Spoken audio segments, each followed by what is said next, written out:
தமிழ் தடம் நேயர்களுக்கு வணக்கம். நம்மோடு உரையாட ஊடகவியலாளர் திரு கேப்ரியல் இணைந்திருக்காங்க. பேசலாம். அதற்கு முன்பாக நம்ம தொடர்ந்து வைக்கக்கூடிய ஒரு கோரிக்கையை தான் சப்ஸ்கிரைப் மட்டும் பண்ணிடுங்க அப்படின்னு சொல்றோம். தொடர்ந்து சப்ஸ்கிரைப் பண்ணிட்டு இருக்கீங்க. நம்முடைய கோரிக்கை ஏற்றும் நிறைய பேர் சப்ஸ்கிரைப் பண்ணிட்டு இருக்கீங்க. பெரிய நன்றிகள். தொடர்ந்து இந்த ஆதரவு நீங்க கொடுத்துக்கிட்டே இருங்க. உங்களுடைய கருத்துக்களையும் நீங்க கமெண்ட்ல தெரிவிங்க. அப்புறம் அந்த லைக் ஒரு ஆப்ஷன் இருக்கும், அதையும் தட்டி விட்டுருங்க. வாங்க வீடியோக்குள்ள போகலாம். அதுல ஒரு விஷயம் என்னன்னா, இப்ப முந்தா நேரத்துலாம் மகிழ்நன் டிஸ்கஸ் பண்ணாரு. அவர் ஒரு கமெண்ட் போட்டிருக்காரு, மகிழ்நன் இருந்து கேப்ரியலும் மகாபிரபுவும் கத்துக்கணும். ஏன்னா மகிழ்நன் ஒவ்வொரு வீடியோலையும் டிஃப்ரெண்டா சப்ஸ்கிரைப் பண்ண கேட்கிறாரு. குட்டி கதை சொல்றது, குட்டி கதை சொல்ற, குட்டி கதை விஜய் ரசிகரா இருப்பாரு. ஒரு ஒரு இதுல நம்ம இந்த அரக்கன் பத்தி ஒரு கதை சொன்னாரு. அப்புறம் வேற ஒரு கதை சொன்னாரு. அதனால நீங்க ரெண்டு பேரும் ஒவ்வொரு தடவையும் டிஃப்ரெண்டா கத்துக்குங்க மகிழ்நன் அப்படின்னு கமெண்ட் பண்ணாரு. கண்டிப்பாக மகிழ்நன் அவர்கள்ட்ட இருந்து ஒரு கிளாஸ் எடுப்போம். ஏன்னா அதுவே ஒரு வீடியோ போயிடும் அப்படின்றதுனால டக்குன்னு நம்ம வீடியோக்குள்ள போனோம். சரி, வாங்க வீடியோக்குள்ள போயிடலாம். வணக்கம். ரீசெண்டா இல்ல ரொம்ப நாளாவே நடந்துகிட்டு இருக்கு என்டிகே வர்சஸ் பெரியார் அப்படின்ற ஒரு சண்டை நடந்துகிட்டு இருக்கு. பெரியார் அடிக்கும் பொழுது திமுகவினர் வர்றது கிடையாது, தீக்கா ஆட்கள், திராவிடம் பேசக்கூடிய ஆட்கள்லாம் வந்துட்டு இருக்காங்க. இப்போ ஒரு ரீசெண்டா ஒரு கருத்தரங்கம் வச்சிருந்தாங்க நாம் தமிழர் கட்சி. அதுல பெரியார் குறித்து இஸ்லாமியர்கள் நெகட்டிவா பேசியிருந்தாங்க மேடையில் ஏறி. அப்படி பேச வச்சு அழகு பார்க்குற சீமான் அவர்கள் ஒரு RSS கைக்கூலி அப்படின்ற மாதிரி திராவிட சித்தாந்தவாதிகள் ரொம்ப கடுமையா பேசுறாங்க. சீமானை தாண்டி சீமானோருடைய ஃபேமிலி அப்படியே ரொம்ப டீப்பா போய் ரொம்ப அசிங்கமாகவும் பேசுறாங்க நிறைய தரப்பு. எப்படி பாக்குறீங்க? இஸ்லாமியர்களை வைத்து பெரியாரை டார்கெட் பண்ண வைக்கிறது ஒரு சரியான ஒரு போக்கு இல்லை அப்படின்னு அவங்களுடைய கிளைமா இருக்கு. எப்படி பாக்குறீங்க? இதுல இவங்கெல்லாம் சீமான் அவர்கள் மேல வைக்கக்கூடிய பெரிய ஒரு குற்றச்சாட்டு என்னன்னா, இஸ்லாமியர்களை மேடையில ஏத்தி பெரியார் மேல விமர்சனங்கள் வைக்கிறாங்க அப்படின்றதுதான் பெரிய ஒரு குற்றச்சாட்டா இருக்கு. நான் எப்படி இதை பாக்குறேன்னா, இங்க இருக்கக்கூடிய திமுக ஆதரவாளர்கள் இஸ்லாமியர்கள்னா அவங்க திமுகவுக்கு தான் ஓட்டு போடணும், திமுகவுக்கு தான் அவங்க சப்போர்ட் பண்ணணும். இஸ்லாமியர்கள்ன்றதை விட மைனாரிட்டிஸ், கிறிஸ்டியன்ஸ் எடுத்துக்குமே, ஏதோ அது ஒரு காட் கிவன் ரைட் மாதிரி அவங்க பாக்குறாங்க. ஒருத்த மைனாரிட்டியா இருந்தாங்கன்னா திமுகவை தான் சப்போர்ட் பண்ணணும். அப்படி திமுகவை சப்போர்ட் பண்ணலன்னா ஏதோ பெரிய அநியாயம் நடந்த மாதிரி கோச்சுக்கிறாங்க. ஏன் இஸ்லாமியர்கள் திமுகவுக்கு எதிராக பேசக்கூடாதா? பெரியார் அவர்களை விமர்சிக்க கூடாதா? அது என்ன, இஸ்லாமியர்கள் எப்படி பெரியாரை விமர்சிக்கலாம்? இப்ப நான் நிறைய வீடியோஸ் பாக்குறேன், எல்லாத்துலயுமே இஸ்லாமியர்கள் எப்படி பெரியாரை விமர்சிக்கலாம். இப்ப அவங்க வைக்கக்கூடிய விமர்சனம் சரியில்லை, அதுல சில பிழை இருக்கு, சரியான விமர்சனம் வைக்கல, அது ஓகே, தாராளமா நீங்க அந்த விமர்சனங்கள் வைங்க. அவங்க தவறான கருத்துக்களை பதிவு பண்ணாங்கன்னா அதை கேளுங்க. அவங்களோட ரிலிஜன் ஏன் அவங்களை உறுத்துது? அவங்க இஸ்லாமியர்களா இருந்தா என்ன, கிறிஸ்டியன்ஸா இருந்தா என்ன, ஹிந்துஸா இருந்தா என்ன, பார்சியா இருந்தா என்ன, அது ஏன் அவங்களுக்கு பயங்கரமா உறுத்துது? ஏதோ இஸ்லாமியர்கள் அது எப்படி பேசலாம் அந்த மாதிரி? எனக்கு நிஜமாவே அது புரியல. நீங்க ஏன் அந்த மாதிரி ஒரு மத ரீதியான ஒரு கண்ணோட்டத்துல பாக்குறீங்க? இஸ்லாமியர்கள்லாம் திமுக தான் சப்போர்ட் பண்ணுமா? இது என்ன ஒரு ஸ்டீரியோ டைப்பா இருக்கு? அது எனக்கு நிஜமாவே எனக்கு புரிஞ்சுக்க முடியல. அது என்னமோ பெரிய குற்றம் நடந்த மாதிரி நான் பாக்குறேன். பயங்கரமா புலம்புறாங்க வச்சு. ஒரு முஸ்லீம் பொண்ணு அப்படி பேசுறாங்க, எப்படிங்க பேசலாம் அந்த மாதிரி, அப்படி இப்படின்னு பேசிட்டு இருக்காங்க. அதுவும் இல்லாம இஸ்லாமியர்களை வைத்து சீமான் பேசுகிறார். ஏன் இப்ப அவங்களுக்கு எல்லாம் யோசிக்க தெரியாதா? அவங்கள வைத்து பேசுறாருன்னா ஏதாவது மந்திரம் ஏதாவது போட்டு இந்த மாதிரி பேச வைப்பாங்களா என்ன? அவங்களுக்கு யோசிக்க தெரியும், அவங்களுக்கு பொலிட்டிக்கல் ஸ்டாண்ட் இருக்கு, அவங்களோட அரசியல் அந்த மேடையில பேசுறாங்க. அதான சீமான் பேச வைக்கிறார். இப்ப திமுக இதே விஷயத்த பண்ணும்போது பேச வைக்கிறாங்கன்னு நான் சொல்லுவீங்க? அதே தானே இங்கேயும். ஒரு இப்போ கேப்ரியல் பேசுறாருன்னா கேப்ரியல் விருப்பப்பட்டு பேசுவாரு, மகாபிரபு பேசுறாருன்னா மகாபிரபு விருப்பப்பட்டு பேசுவார். அதே மாதிரிதான் அவங்க இஸ்லாமியர்களா இருக்கிறதால இப்படி பேசக்கூடாதுன்னு ரூல் இருக்கா? பேச வச்சாதான் அவங்க பேசுவாங்களா? இவங்களுடைய கிளைம் எல்லாமே அவங்க இஸ்லாமியர இருக்காங்க அதனால பேசக்கூடாது அப்படின்றாங்க. இன்னொன்னு, சீமான் அவர்களை அசிங்கமா பேசுறது, அவங்க ஃபேமிலி எல்லாரையும் அசிங்கமா பேசுறாங்க. மற்றபடி அந்த இஸ்லாமியர்கள் இவங்க சொல்லக்கூடிய ஆட்கள் இருக்காங்கல்ல, அவங்க மேடையில வைத்த வாதங்கள் இருக்குல்ல, அந்த வாதத்துக்கு உங்ககிட்ட பதில் இருக்கா? அபூபக்கர் அவர்கள் கூட நிறைய தரவுகள் வச்சிருந்தாரு. அதுல முஸ்லீம் கட்சியை தடை பண்ணணும், முஸ்லீம் லீக்கை தடை பண்ணணும் அப்படின்ற மாதிரி பெரியார் பேசினார் அப்படின்னு நிறைய விஷயங்களை ஆதாரத்தோடு இந்த தேதியில விடுதலையில இப்படி பேசியிருக்காரு அப்படின்னு சொல்லிட்டு நிறைய விஷயங்கள் சொல்றாரு. ஸோ அதற்கு மறுப்பு வந்த மாதிரி நான் எங்கேயும் பார்க்கல. அதற்கு நீங்க மறுப்பு சொன்னீங்க அப்படின்னா அதுல ஒரு ஆக்கப்பூர்வமான விவாதம் வரும். ஆனா நீங்க என்ன பண்றீங்க அப்படின்னா, முஸ்லீம் நீ பேசக்கூடாது, நீ அங்க போயிட்டு பேசக்கூடாது, சீமான் பேச வைக்கிறாரு, இது RSS.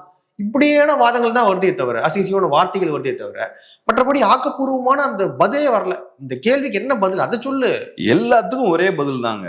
நீங்க திமுக விமர்சிச்சீங்கன்னா யூ ஆர் RSS, அவ்வளவுதான். நீங்க ஒரு RSS காரர். பேஸ் வந்து இவ்வளவுதான். நீங்க யாரா வேணாலும் இருக்கலாம். திமுகவை நீங்க விமர்சிச்சீங்கன்னா நீங்க பச்சை சங்கி, வெள்ளை சங்கி, அப்புறம் ஹிந்துவா இருந்தா நார்மல் சங்கி. ஸோ எல்லாத்துக்கும் ஒவ்வொரு கேட்டகரியை அவங்க ஃபிக்ஸ் பண்ணி வச்சிருக்காங்க. இது காட்டக்கூடிய விஷயமே என்னன்னா, இவங்களுக்கு டீப்பா எதையும் டிபேட் பண்றதுக்கோ கருத்திகளை எதிர்கொள்வதற்கோ பெரிய கெப்பாசிட்டி இல்லை அப்படின்ற விஷயத்தை தான் இது காட்டுது. இப்போ இன்ஃபேக்ட் நான் எப்படி பாக்குறேன்னா, இவங்க பண்ணக்கூடிய வேலைகள் திமுகவுக்கு தான் பேக் ஃபயர் ஆகும். இந்த டிபேட்ஸ்லாம் கொண்டு வந்து டிஸ்கஸ் பண்ணுன்ற அவசியமே கிடையாது. திமுகன்றது ஒரு கமர்ஷியலான ஒரு பொலிட்டிக்கல் பார்ட்டி. அதிமுக, திமுக, அப்புறம் நேஷனல் லெவல்ல பாஜக, காங்கிரஸ், இவங்கெல்லாம் வெகுஜன கட்சிகள், இவங்கெல்லாம் வெகுஜன மக்களுக்கான கட்சிகள் இதெல்லாம். ஸோ அப்படி இருக்கும்போது எல்லாரோட ஓட்ஸும் எங்களுக்கு வேணுன்ற இடத்துல நிக்கிறவங்க. தீகா மாதிரியான ஒரு அமைப்பு கிடையாது திமுக. எல்லாரோட ஓட்ஸும் அவங்களுக்கு வேணும். ஸோ இப்போ நீங்க பாட்டுக்கு இந்த மாதிரியான டிபேட்ஸ் எல்லாம் கிளப்புனீங்கன்னா இன்னைக்கு அவங்க ஒவ்வொரு பாயிண்ட்ஸா எடுத்து வைக்கிறாங்க. பெண்களோட கருப்பைய வெட்டி எறியணும்னு சொன்ன விஷயமா இருக்கலாம், தமிழ் மொழி ஒரு காட்டுமிராண்டி மொழின்னு சொன்ன விஷயமா இருக்கலாம், அப்புறம் நீங்க இஸ்லாமியர்கள் குறித்து, முஸ்லீம் லீக் குறித்து அவர் சொன்ன கருத்துக்களா இருக்கலாம். இது எல்லாத்தையும் வெளியே வைக்கும் போது அதெல்லாம் டிஃபெண்ட் பண்ண முடியாது. அதை நார்மலா நீங்க ஒரு சின்ன ஒரு ஆடிட்டோரியம்ல ஒரு பெரிய அரசுகள் ஒரு 40 பேர் சேர்ந்து இதெல்லாம் டிஸ்கஸ் பண்ணலாம். ஆனா நீங்க இதெல்லாம் பப்ளிக் ஃபோரம்ல வச்சு டிஸ்கஸ் பண்ணீங்கன்னா நீங்க யாரை பொலிட்டிக்கலா ஆதரிக்கிறீங்களோ அவங்களுக்கே நெகட்டிவா தான் போகும். பெரியார் தமிழ் மொழியை காட்டுமிராண்டி மொழின்னு சொன்னார். அதை எப்படி நீங்க டிஃபெண்ட் பண்ணுவீங்க? அதை உட்காந்து நீங்க யூடியூப் சேனல்ஸ்ல உட்காந்து டிபேட் பண்ணிட்டு இருக்கீங்க, டிஸ்கஸ், அதை கரெக்ட்னு பேசிட்டு இருக்கீங்க. காட்டு மிராண்டி காலத்துல இருந்து மொழி இருந்துச்சு, அதனால காட்டு மிராண்டி. ஆமா, இது சொல்றாங்க திருக்குறள் வந்து ஒரு பிற்போக்கான ஒரு, அதுக்கு வேற ஏதோ வார்த்தையெல்லாம் யூஸ் பண்றாங்க. திருக்குறளை விமர்சிக்கிறாங்க. எனக்கு தான் ஆச்சரியமா இருக்கு. டேய், நீங்க இன்னைக்கு ஏஐ காலகட்டத்துல வாழ்ந்துட்டு இருக்கீங்க. திருவள்ளுவர் ஏதோ ஒரு காலகட்டத்துல வாழ்ந்துட்டு இருந்தாரு. திருவள்ளுவர் வந்து பெண்களை சமமா பார்க்கலையா? இன்னைக்கு இருக்கக்கூடிய இந்த ஐடியாலஜியை நீங்க அங்க திணிக்கிறீங்க. இந்த யாட்ஸ்டிக்கை யூஸ் பண்ணீங்கன்னா 2000 இயர்ஸ்க்கு முன்னாடி எல்லாருமே மோசமானவர்களா தான் இருப்பாங்க. இதை எப்படி நீங்க ஒரு ஹிஸ்டாரிக்கல் அப்ரோச்சே இவங்களுக்கு இல்லையே. திருக்குறளை இவங்களோட பெரியாரிஸ்ட் அளவுகளை யூஸ் பண்ணி மெஷர் பண்றாங்க. அது என்ன லாஜிக் அது? அதே மாதிரி நீங்க சொன்ன மாதிரி தமிழ் ஏன் காட்டுமிராண்டி மொழி அப்படின்னு கேட்டா அதுக்கு ஒரு விளக்கம் தான் ஒருத்தர் கொடுக்குறாரு. நாங்க சொல்றது எல்லாமே கொஞ்சம் ஃபேமஸான யூடியூபர்ஸ் இவங்கெல்லாம். அதுக்கு அவர் என்ன விளக்கம் கொடுக்குறாருன்னா, அறிவியல் சார்ந்த விஷயங்கள்லாம் தமிழ்ல இல்லையா, ஆங்கிலத்துல இருந்த மாதிரி தமிழ்ல அறிவியல் சார்ந்த விஷயங்கள்லாம் இல்லையா, அதனால ஒரு காட்டுமிராண்டி மொழியா? இது எவ்வளவு அபத்தமான ஒரு விஷயமா இருக்கு. மொழிதான். உங்களுக்கு நல்ல அறிவியல் ரீதியான புரிதல் இருந்தா உங்க மொழிக்கும் அந்த கெப்பாசிட்டி வரும், செழுமைப்படும் உங்க மொழியும். இப்ப 500 இயர்ஸ்க்கு முன்னாடி இங்கிலீஷுமே பெரிய சயின்டிபிக்கான லாங்குவேஜா இருந்திருக்காது. ஏஐ சார்ந்த விஷயங்கள்லாம் இங்கிலீஷ்ல இருந்திருக்காது. கம்ப்யூட்டர் சார்ந்த விஷயங்கள்லாம் இங்கிலீஷ்ல இருந்திருக்காது. ஸோ டெக்னாலஜி டெவலப் ஆக மொழியும் பார்த்தோம்னா செழுமைப்பட ஆரம்பிக்கும். தமிழ் சொசைட்டி வீக்கா இருக்கும்போது தமிழ் மொழியில அந்த தேவையான விஷயங்கள் இல்லை. சொசைட்டி டெவலப் ஆனா மொழியிலையும் அந்த விஷயங்கள் வந்து ரிஃப்ளெக்ட் ஆக ஆரம்பிக்கும். இந்த அடிப்படை புரிதல்லாம் இல்லாம இதெல்லாம் நீங்க எப்படி டிஃபெண்ட் பண்ண முடியும்? நீங்க பேசுறது ஓகே, நீங்க வீடியோல உட்காந்து பேசிட்டு இருக்கீங்க, மக்கள் இதெல்லாம் ஏத்துப்பாங்களா? தமிழ் காட்டுமிராண்டி மொழியில் மக்கள் ஏத்துப்பாங்களா? திருவள்ளுவரை நீங்க விமர்சிக்கிறத மக்கள் ஏத்துப்பாங்களா? சோ அதனால இந்த புரிதல் கூட இல்லாம இவங்க பேசுற இந்த விஷயங்கள்லாம் திமுகவுக்கே பெரிய பின்னடைவை ஏற்படுத்தும். ஆனா அந்த புரிதல் இல்லாம எதையாவது பேசிட்டு இருக்காங்க. இந்த விவாதங்களை நீங்க கையில் எடுத்தீங்கன்னா உங்களுக்கு தான் சிக்கல் வரும். ஏன்னா பெரியார் வேற, திமுக வேற. பெரியார் அவர் ஒரு மூமெண்ட்டை, ஒரு சின்ன ஒரு இயக்கத்தை அவர் லீட் பண்ணார். அவரு எலக்டோரல் பொலிட்டிக்ஸ்ல வரல. பெரியார் பேசின விஷயங்கள் எல்லாம் நீங்க பப்ளிக் ஃபோரம்ல வச்சீங்கன்னா ஓட்டு விடாது. அது பெரியாருக்கும் தெரியும். அதனாலதான் அவர் எலக்டோரல் பொலிட்டிக்ஸ்க்கு வரல. அது கலைஞருக்கும் தெரியும், ஸ்டாலின் அவர்களுக்கு. அதனாலதான் அவங்களும் உள்ள பெருசா எடுத்து கொண்டு வரல. ஆமா, தெரியும். பெரியாரோட ஐடியாஸ் எல்லாம் நம்ம தூக்கி ஃப்ரண்ட்ல வச்சோம்னா நம்ம ஓட்டு விடாதுன்னு தெரியும்.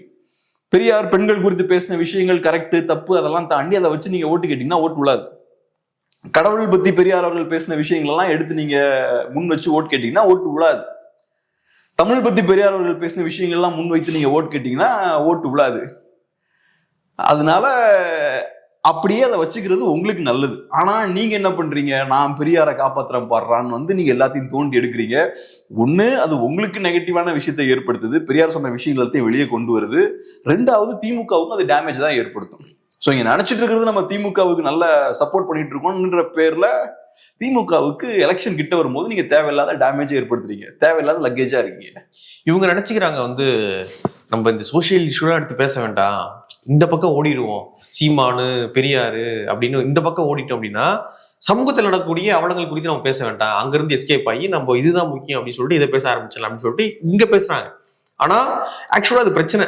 இவங்க பேச பேச பேச நாம் தமிழர் ஒரு ஆதாரத்தை எடுத்து போடுவாங்க, அங்க பேசுவாங்க. டிஸ்கஷன் ஆக ஆக ஆக டேமேஜ் ஆக போறது பெரியார் தான்.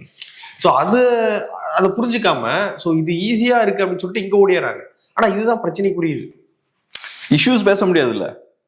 இஷ்யூஸ் பொறுத்தளவுல நீங்க சொன்ன மாதிரி 1008 இஷ்யூஸ் இருக்கு. இஷ்யூஸ் பேச முடியாது. இவங்க பேசுறது எல்லாமே பாத்தீங்கன்னா பெரியார் மட்டும் இல்லைன்னா இன்னைக்கும் பிராமண ஆதிக்கம் இருந்திருக்கும், இன்னைக்கும் பார்த்தோம்னா நீங்க சூத்திரர்களா இருந்திருப்பீங்க, இன்னைக்கும் உங்களுக்கு செல்ஃப் ரெஸ்பெக்டே இருந்திருக்காது, நீங்க வளர்ந்துருக்க மாட்டீங்க, நீங்க ஸ்கூலுக்கு போயிருக்க மாட்டீங்க, காலேஜுக்கு போயிருக்க மாட்டீங்க. இந்த வீடியோஸும் இதெல்லாம் பேசிக்கிட்டு இருக்காங்க. இவங்களுக்கு ஒரு சொசைட்டின்றது எப்படி ஆப்ரேட் ஆகுதுன்றதே தெரில.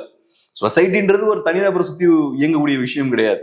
தமிழ் மக்கள் மாற்றத்தை நோக்கி நகர ஆரம்பிக்கிறாங்க. அப்போ ஒரு புது தலைவர் உருவாகிறார். தலைவர் உருவானால தமிழ் மக்கள் எல்லாம் மாற்றத்துக்கு வரல, தமிழ் சொசைட்டி மாற்றத்துக்கு தயாராகுது. அப்புறம் அங்கிருந்து ஒரு தலைவர் வரார் இல்லையா? ஒரு சொசைட்டில மாற்றத்துக்கான தேவை இருக்கணும்ல, அப்பதானே தலைவர்கள்லாம் உருவாவாங்க, மக்களும் வெளியே வருவாங்க. சோ தமிழ்நாட்டுல மாற்றத்துக்கான ஒரு சூழல் ஏற்படுது. இப்ப பெரியார் இல்லைன்னா இன்னொரு லீடர் உருவாக்கியிருப்பாங்க. நிறைய சொசைட்டிஸ்ல நீங்க பார்க்கலாம். சில சமயம் பாத்தீங்கன்னா போராட்ட காலத்துல பெரிய லீடர் ஒருத்தர் இறந்துருவாரு, அதுக்குன்னு அந்த போராட்டமே முடங்கிறாரு. அடுத்த ஸ்டேஜுக்கு இன்னொரு லீடர் வருவாரு. அப்படி எப்படி முன்னேறி போய்கிட்டே இருக்கும். சொசைட்டி முன்னேறி போய்கிட்டே தான் இருக்கும். ஒரு தனிநபரால சொசைட்டியோட அந்த முன்னேற்றத்தை நிப்பாட்ட முடியாது. அது ரொம்ப அன்சைன்டிபிக்கான விஷயம். இங்கதான் நீங்க உங்களோட முற்போக்கு சிந்தனை எல்லாம் யூஸ் பண்ணணும். ஒரு மனிதரை வச்சு கடவுளா மாத்தி நம்ம எல்லாரும் அந்த மனிதரை கும்பிடணும்னு எதிர்பார்க்கறது. நார்மலா நம்ம எல்லாருக்குமே பெரியாரை யாரும் நெகட்டிவாலாம் பார்க்கல. அவர் ஏதோ ஒரு சில விஷயங்கள் பண்ணியிருக்காரு, சில கான்ட்ரவர்ஷியலான விஷயங்களும் பண்ணியிருக்காரு, சில சிக்கல்கள்லாம் இருக்கு. இப்ப விஷயம் என்னன்னா, தமிழ் நேஷனலிஸ்ட் பாயிண்ட் ஆஃப் வியூல இருந்து பார்க்கும்போது இப்ப நம்ம ஒரு அரசியலை கட்டமைக்கிறோம்னா அதுக்கு தேவையான ஒரு வரலாற்று அடித்தளத்தை போட வேண்டியிருக்கும். ஸோ அப்படி போடும்போது பார்த்தோம்னா திராவிட அரசியலுக்கான வரலாற்று அடித்தளம் வேற, தமிழ் தேசியத்துக்கான வரலாற்று அடித்தளம் வேற. அப்ப நீங்க வரலாற்று ரீதியாகவும் நீங்க திராவிடத்தை அட்டாக் பண்ண வேண்டிய தேவை ஏற்படுது. ஸோ அப்படி வரும்போது தமிழ் தேசியம் திராவிடத்தையும் பெரியாரையும் ஏதோ ஒரு வகையில அட்டாக் பண்றாங்க. இப்போ எனக்கு ரொம்ப இன்ட்ரெஸ்டிங்கா இருந்தது என்னன்னா, இப்போ நான் நேரு அவர்களோட டிஸ்கவரி ஆஃப் இந்தியா புக்கை படிச்சுட்டு இருக்கேன். நான் இவ்வளவு நாளா யோசிச்சது என்னன்னா, அவரு கிளிம்சஸ் ஆஃப் வேர்ல்ட் ஹிஸ்டரி எழுதியிருக்காரு. அது வந்து பார்த்தோம்னா அவரோட மகளுக்காக அவர் எழுதின புக் அது. ஸோ இதுவும் டிஸ்கவரி ஆஃப் இந்தியாவும் ஜெயிலில் இருந்தாரு. ஸோ அதனால அவருக்கு ஒரு விதமான ஒரு அகடமிக் இன்ட்ரெஸ்ட் இருந்திருக்கும். ஸோ அதனால அவரோட கருத்துக்கள் வியூஸ் எல்லாம் ஷேர் பண்ணியிருப்பாரு நான் நினைச்சுக்கிட்டேன்னா. ஆனா படிக்கும் போது கிளியரா அவருக்கு ஒரு டிசைன் இருக்கு, ஒரு பெரிய விஷன் இருக்கு நேரு. அது எனக்கு புரியுது. ஸோ அவரு ஒரு நாடை கட்டமைக்க முயற்சி பண்றாரு. பிரிட்டிஷ்காரன் என்ன சொல்றான், இந்தியான்றது நாங்க உருவாக்குனதுதான், அதுக்கு முன்னாடி இந்தியான்லாம் ஒரு நாடு கிடையாதுன்றான். இவரு நேரு என்ன கட்டமைக்க முயற்சி பண்றாருன்னா, வரலாற்று ரீதியா ஒரு இந்தியாவுக்கான அடித்தளத்தை போடுறாரு. இல்ல அந்த காலத்துல இந்தியா இருந்தது. சோ இன்னைக்கு இருக்கக்கூடிய இந்த பிரசன்ட்டை அவர் கட்ட முயற்சி பண்ற அந்த எதிர்காலத்தை பாஸ்டோட கனெக்ட் பண்றாரு. சோ அதுக்கு ஒரு ஜஸ்டிபிகேஷன் அவர் கிரியேட் பண்றாரு. இதுக்கு முன்னாடியும் இருந்தது, நான் அந்த மாதிரியான ஒரு நாடை கட்ட முயற்சி பண்றேன் அப்படின்றது அவரோட இன்டென்ஷன். அதுதான் நேருவோட பொலிட்டிக்ஸ் நீங்க ஏத்துக்கலாம், ஏத்துக்காம இருக்கலாம், அதெல்லாம் செகண்டரி. பட் நேருவோட இன்டென்ஷன் அது. ஸோ ஜெயில உட்கார்ந்து அவர் ஒர்க் பண்றாருன்னா இது சீரியஸான ஒர்க். அவர் ஒரு அரசியலை முன்னெடுக்கிறார், அந்த வேலையை அவர் பார்க்கிறார். ஸோ அந்த மாதிரி தமிழ் தேசியவாதிகளுக்கு திராவிடத்தை அப்போஸ் பண்ணும்போது தமிழ் தேசியத்துக்குன்னு ஒரு வரலாற்று அடித்தளத்தை கிரியேட் பண்ண வேண்டியது இருக்கு. அங்க திராவிடத்தை வரலாற்று ரீதியா கேள்விக்குட்படுத்த வேண்டிய தேவையும் இருக்கு. திராவிடத்தோட கண்டினியூஷனா மட்டுமே தமிழ் தேசியத்தை பாத்திர முடியாது. ஸோ அப்படி வரும்போது இங்க ஒரு முரண் நேச்சுரலா ஏற்படுது. ஸோ தமிழ் தேசியவாதிகள் அந்த ஆங்கிள் இருந்து அட்டாக் பண்றாங்க. திராவிடத்தை பொறுத்தளவு நீ அதிகாரத்துல இருக்காங்க, அவங்க கிட்ட அவங்களோட ஐடியாஸை டிஃபெண்ட் பண்றது கூட கெப்பாசிட்டி இல்லை. இன்னைக்கு பெரிய இன்டெலெக்சுவல்ஸ் எல்லாம் யாருமே இல்லையே. கடவாதல என்ன தப்பு, ஓ பாயிண்ட்ல எடுக்க போறாங்க அப்படின்ற இன்டெலெக்சுவல்ஸ் எல்லாம் யாருமே இல்லை. ஒரு காலத்துல பார்த்தோம்னா பெரிய பெரிய தலைவர்கள், பெரிய பேச்சாளர்கள், பெரிய கரிஸ்மேட்டிக்கான லீடர்ஸ் எல்லாம் இருந்த அமைப்புல இன்னைக்கு பெரிய லீடர்ஸ் எல்லாம் இல்லை. இன்னைக்கு பார்த்தோம்னா இவங்க கிட்ட இருக்கிற ஒரே ஆயுதம் ஆபாசம். நீங்க ஏதாவது பேசுனீங்கன்னா அவங்களை ஆபாசமா திட்டுவாங்க. அவங்க யோசிச்சுக்கிறது என்னன்னா, ஆபாசமா திட்டியாச்சுன்னா இவங்க எல்லாம் வெளியே ஓடிடுவாங்க, பப்ளிக் ஸ்பேஸ்ல வந்து இருக்க மாட்டாங்க. நார்த்ல இப்படி பண்ணாங்க. நிறைய இன்டெலெக்சுவல்ஸ் பாத்தீங்கன்னா ஒரு 20 இயர்ஸ்க்கு முன்னாடிலாம் பார்த்தீங்கன்னா இந்த ஸ்டார் பிளஸ்லாம் பேசும்போது டிவியில் வரும்போது நல்ல விஷயமான இன்டெலெக்சுவல்ஸ் நிறைய பேர் பார்த்தோம்னா டிவி டிபேட்ஸ்லாம் கலந்துப்பாங்க. அதுக்கப்புறம் என்ன ஆகுது, இந்த Arnab Goswami style of journalism வருது. அங்க கெஸ்ட்டை அவமானப்படுத்துறது, கச்சா முச்சான்னு கத்துறது, நீ துரோகின்றது, இப்படிலாம் பண்ணா நேச்சுரலா இந்த டீசன்ட் ஆட்கள்லாம் ஓடிடுவாங்க. இவங்க அதெல்லாம் பண்ண முயற்சி பண்றது. ஸோ ஆபாசம், அப்புறம் அக்ரஷன், வல்காரிட்டி இதெல்லாம் கையில் எடுத்தாச்சுன்னா இந்த பப்ளிக் ஸ்பேஸ், பொலிட்டிக்கல் ஸ்பேஸ்ல இருந்து டீசன்ட் ஆட்கள்லாம் ஓடிடுவாங்க. அதுக்கப்புறம் நம்ம இடத்த கைப்பற்றிடலாம், அந்த ஸ்பேஸை நம்ம கண்ட்ரோல்குள்ள வச்சுக்கலாம் அப்படின்றதான் இவங்களோட பிளான். ஆனா இவங்க கிட்ட என்ன சிக்கல்னா அதை தாண்டி வேற எதுவுமே இல்லை. இவங்ககிட்ட இந்த ஒரு ஆயுதத்தை மட்டுமே வச்சு நீங்க விஷயங்கள் நடத்த முடியாது. ஓகே, இந்த பெரியார் சண்டை இப்ப வேணுமா, எப்படி பாக்குறீங்க? வேண்டாம் தான். எனக்கும் ஒரு பிரயோஜனமும் இல்லை, உங்களுக்கும் ஒரு பிரயோஜனமும் இல்லை, யாருக்கும் ஒரு பிரயோஜனமும் கிடையாது. தமிழ் தேசியத்தோட திராவிடம் டைரக்டா சண்டைக்கு போறதே தேவையில்லாத விஷயம் தான். நான் சொல்றது அவங்களோட பாயிண்ட் ஆஃப் வியூல இருந்து. நீங்க சண்டைக்கு போக போக தான் தமிழ் தேசியம் ஸ்ட்ராங் ஆகிட்டே இருக்கும். ஸோ திராவிடம் வர்சஸ் தமிழ் தேசியம் நீங்க கொண்டு போயிட்டீங்கன்னா அது உங்களுக்கு எதிராக தான் போய் முடியும். திராவிடத்துக்கு எதிராக தான் போய் முடியும். இவங்க என்ன சொல்றாங்க, திராவிடமும் தமிழ் தேசியமும் ஒண்ணுதான், பெரிய டிஃபரன்ஸ்லாம் கிடையாது, தமிழ் தேசியத்துக்காக சண்டை போட்டது பெரியார் தான், இப்படிலாம் சொல்லுவாங்க. அதெல்லாம் எடுபடாது. ஏன்னா இன்னைக்கும் உங்களால தமிழ்ன்ற பேரை யூஸ் பண்ண முடியல, திராவிடம்ன்ற பேரை தான் யூஸ் பண்றீங்க. திராவிட பொங்கல் விழா. ஆமா, சோ இன்னைக்கு வரைக்கும் பாருங்க, நீங்க சொன்ன மாதிரி பொங்கலுக்கு கூட திராவிடத்தை தான் நீங்க கொண்டு வரீங்க. சோ உங்களுக்கு அப்போ ஒரு அரசியல் இருக்கு. உங்களுக்கு தமிழ்ன்ற பேரை கொண்டு வர கூட முடியல, நீங்க என்ன தமிழ் தேசியவாதி? ஒரு தேசியம், தமிழ் தேசியம் அப்படின்னா குறைந்தபட்சம் அந்த பேரையாவது உங்களுக்கு யூஸ் பண்ற கெப்பாசிட்டி இருக்கணும்ல, அது கூட உங்களுக்கு இல்லை. ஸோ அதனால நீங்க நாங்களும் தமிழ் தேசியவாதிகளும் ஒண்ணுதான் நீங்க சொன்னீங்க, தமிழ் தேசியமும் திராவிடம் ஒண்ணுதான் சொன்னீங்கன்னா அதை யாரும் நம்ப மாட்டாங்க. ஏன்னா பாக்குற எல்லாருக்குமே தெரியும். ஆனா நீங்க சண்டைக்கு போயிட்டே இருந்தீங்கன்னா ரெண்டு குரூப் சண்டை போடுறாங்கன்ற மென்டாலிட்டி மைண்ட் மக்களுக்கு கிரியேட் ஆக ஆரம்பிக்கும். ஸோ அதனால இந்த சண்டை ஒட்டுமொத்த திராவிட அரசியலுக்கே நல்லது கிடையாது. நீங்க பாஜகவோட சண்டை போட்டு தப்பிச்சிடலாம், ஆரியமும் திராவிடமும் அப்படின்னு போச்சுன்னா பெரிய பிரச்சனை கிடையாது. தமிழ் மக்கள் ஆரியம் சைடு போக மாட்டாங்க. ஆனா நீங்க அதுல காங்கிரஸும் பொருந்தும். காங்கிரஸ் பாஜகவோட நீங்க தாராளமா சண்டை போடலாம். காங்கிரஸா திமுகவா இல்லைன்னா பாஜகவா திமுகவானா எல்லாருமே இந்த சைடு வர்றதுக்கான வாய்ப்பு இருக்கு. ஆனா நீங்க கோல் போஸ்ட் ஷிஃப்ட் பண்ணி தமிழ் தேசியமா திராவிடமான்னு வந்தீங்கன்னா சிக்கலாகி போயிடும். டேமேஜ் உங்களுக்கு தான். ஆனா இவங்களுக்கு அதெல்லாம் புரியாது. நீங்க பாட்டு கண்மூடித்தனமா கடிக்கிறது எல்லாத்தையும். அதுக்கப்புறம் மேல இருந்து கொஞ்சம் ஒரு வாய்ப்புட்டு போட்டாதான் அமைதியாவாங்க. இல்லாட்டினா அது வரைக்கும் சில சமயம் இவங்க பண்ற டேமேஜ் வந்து மேல போய் சேர்ந்துடும். அதுக்கப்புறம் கொஞ்சம் அமைதியா இருங்க, பாத்துருவாங்க தோழர்களே, கொஞ்சம் அமைதியா இருங்க அப்படின்னா அப்புறம் அமைதியாவாங்க.